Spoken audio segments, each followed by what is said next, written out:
Go, for they call you shepherd from the hill. Go, shepherd, and untie the wattled coats. No longer leave thy wistful flock unfed, nor let thy bawling fellows rack their throats, nor the cropped grasses shoot another head. But when the fields are still, and the tired men and dogs all gone to rest, and only the white sheep are sometimes seen cross and recross the strips of moon-blanched green, come, shepherd, and again begin the quest.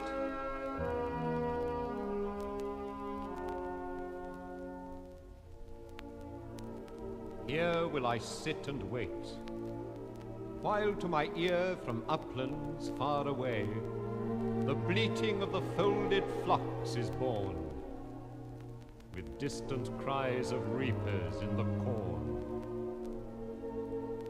all the live murmur of a summer's day.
Screened is this nook o'er the high half-reaped field, and here till sundown, shepherd, will I be.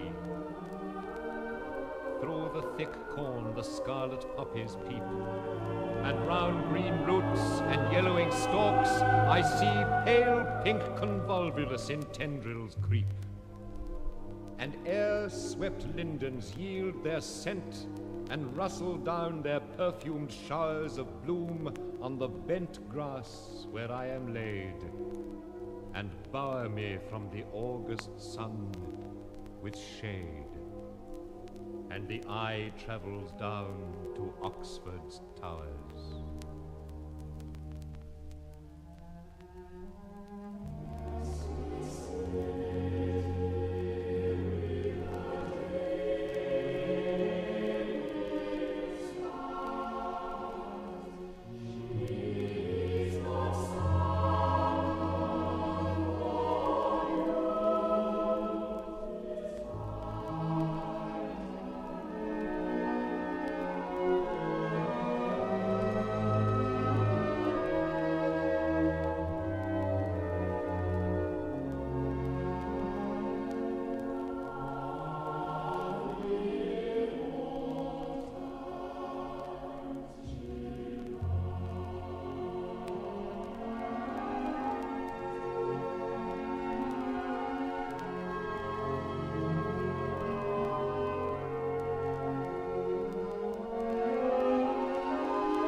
Come, Let me read the oft-read tale again.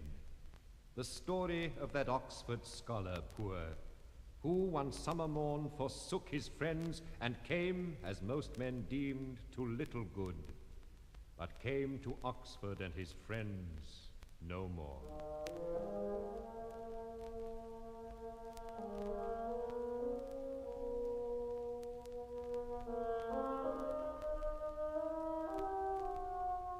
But rumors hung about the countryside that the lost scholar long was seen to stray, seen by rare glimpses, pensive and tongue-tied.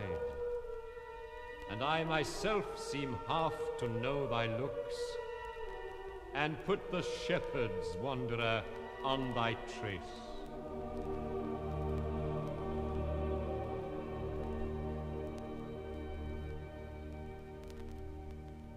Or in my boat I lie, moored to the cool bank in the summer heats, mid wide grass meadows which the sunshine fills, and watch the warm green-muffled Cumnor hills, and wonder if thou haunt'st their shy retreats.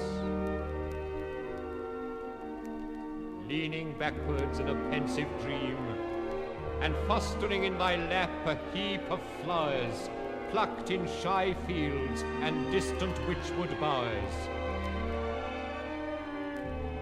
and thine eyes resting on the moonlit stream, still waiting for the spark from heaven to fall.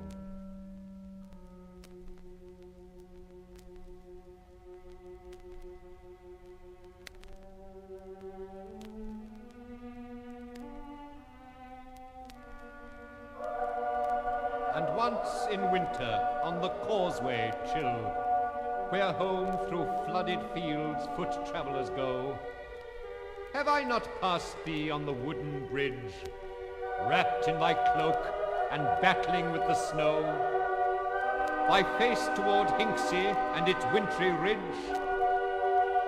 And thou hast climbed the hill and gained the white brow of the Cumnor range.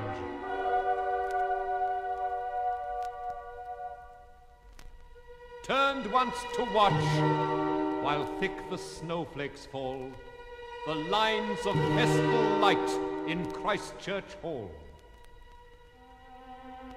Then sought thy straw in some sequestered grange.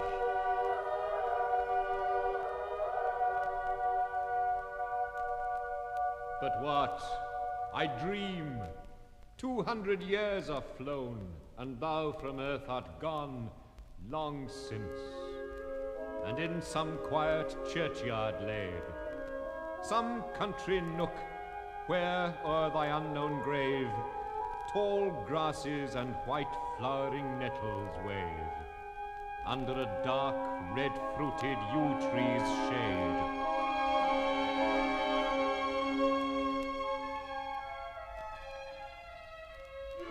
No, thou hast not felt the lapse of hours. Thou waitest for the spark from heaven, and we, do not we, wanderer, await it too?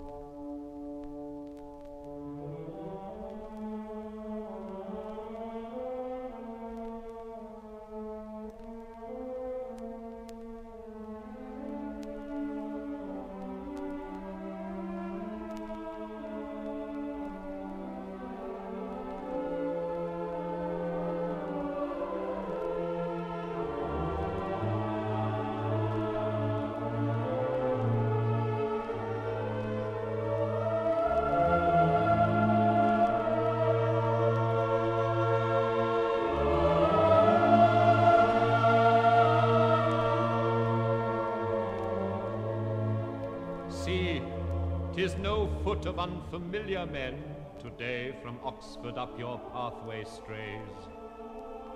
Here came I often in old days, Thyrsis and I.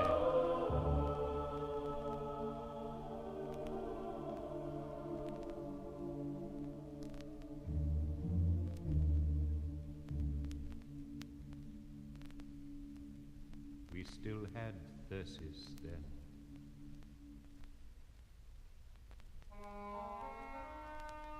Runs it not here, the track by Chilsworth Farm, up past the wood to where the elm tree crowns the hill behind whose ridge the sunset flames?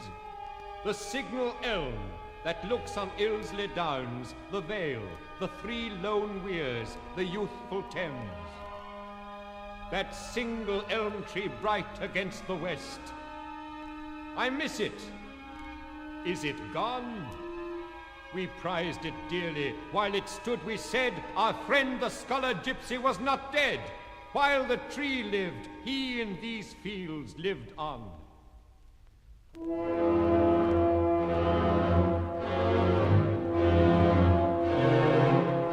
Needs must I with heavy heart into the whirl and wave of men depart. But Thyrsis of his own will went away.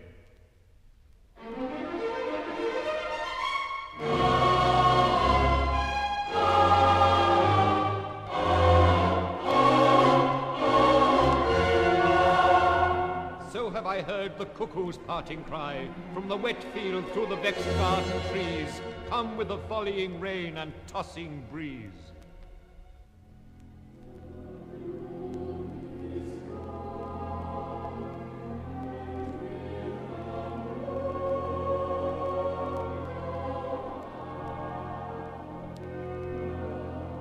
Too quick despairer, wherefore wilt thou go?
He hearkens not.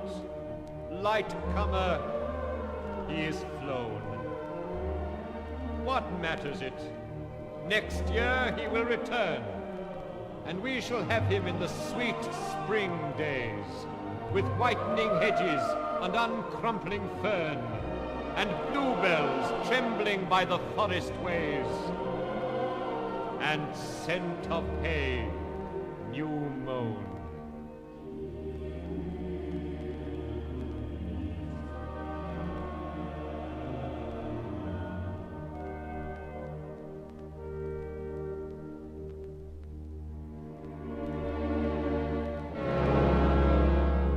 Thyrsis nevermore we swains shall see.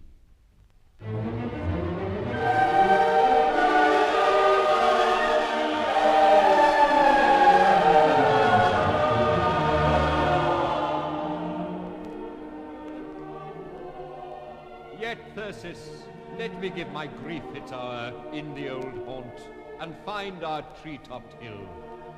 I know these slopes, who knows them if not I?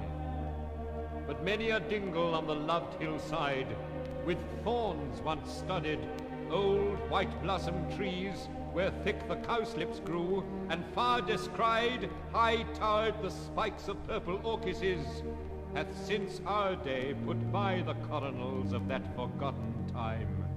They all are gone, and thou art gone as well.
thou leavest here, soul in these fields.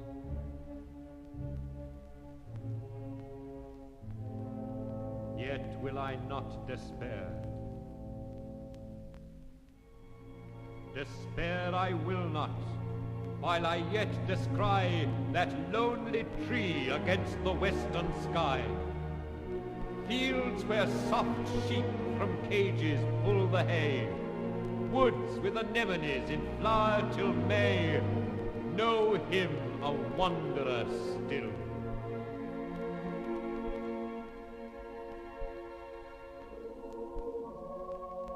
Then let in thy voice a whisper often come to chase fatigue and fear.